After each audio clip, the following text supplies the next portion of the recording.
tó ní gbogbo tó bá fẹ́ ṣe nínú ayé ẹ̀ àfikọ́ rẹ̀ wà ń bẹ̀. Ó ní gbogbo tó bá ní láyé àfikọ́ rẹ̀ jókòó síbẹ̀.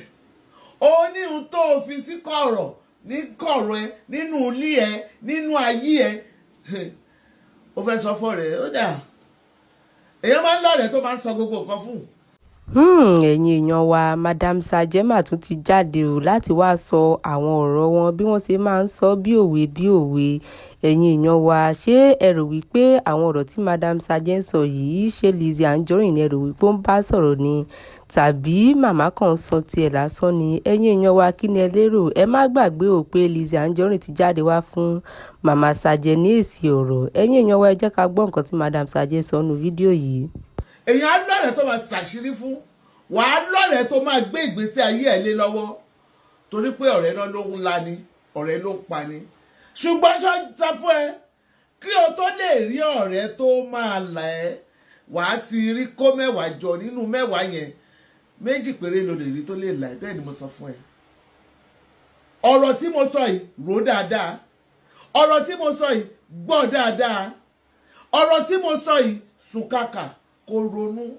Ọ̀rẹ́ ayé ẹ ká wàá ló fọkàn balẹ̀ pé ọ̀rẹ́ mi yìí mo láwọn ọ̀rẹ́ tó yí mi ká.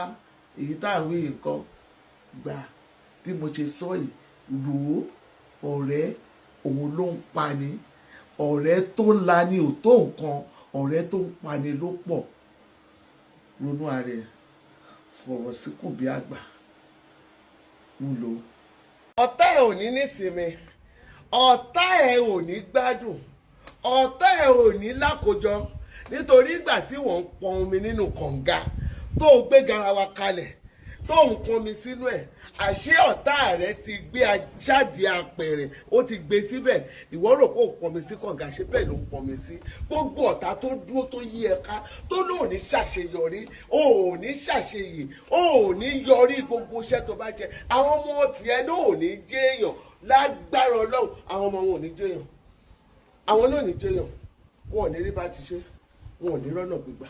Gbogbo ọ̀tá tó dúró tó yí ẹ ká tó ń fojú wọn bí ọ̀rẹ́ tó dẹ̀ jọ́ta ni wọ́n, àwọn nu Ọlọ́run nu wọn ò ní lálùyọ. Ó ti rí bẹ́ẹ̀, ó ti ṣe bẹ́ẹ̀. Mo gbà á ládùúrà fún gbogbo àwọn olólùfẹ́ mi pátápátá. Ẹ ní ṣìṣe, ẹ ní jíṣẹ́ o, ẹ ní ṣílẹ̀ tẹ o, ọ̀tá ò ní yọ̀ yín, ẹ ní tẹ́nítìkà o. Ẹrù tálábíàmọ òkín tí wọn ò ní gbé ká yín mọ́lẹ̀. Gbogbo iṣẹ́ tẹ bá fọwọ́ yín ṣe lóòrọ̀ èyí lẹ máa jẹ́ títí dọjọ́ ogbó yín. Ẹni tí ò bá yín ṣiṣẹ́, tí ò bá yín jìyà kò ní jókòó tẹrù yín láti jẹun. Ẹ̀yin tẹ jìṣẹ́ jìyà èyí lẹ máa ṣèrè iṣẹ́ ọwọ́ yín o.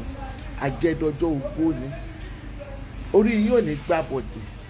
Tó ẹ̀yin èèyàn wa ẹ ti gbọ́ àwọn ọ̀rọ̀ yìí tí màmá wa Madam SAJE tí wọ́n sọ nínú fídíò yìí. Ẹ gbọ́ àwọn àdúrà tí wọ́n gbà, ẹ gbọ́ àwọn ìmọ̀ràn èyí tí wọ́n gba gbogbo àwọn èèyàn. Ẹ̀yin èèyàn wa lórí ọ̀rọ̀ tí Madam SAJE sọ yìí, ṣé ẹ rò wípé LIZZY ANJORIN náà bá sọ̀rọ̀ ni tàbí ìyá kan jáde wá sọ tiwọn? Ẹ̀yin èèyàn wa tó bá rí bákan náà a kò ní rí jù báyìí lọ lónìí. Ó dàbọ̀. Ẹlẹ́dàá yín ò ní gbàbọ̀dẹ̀ o. Bá a bá rí ibi tí wọ́n ti péjọ tí wọ́n ti pèrè yín níbi fúnra ara wọn náà máa forí ara wọn gbé tọmọtọmọ.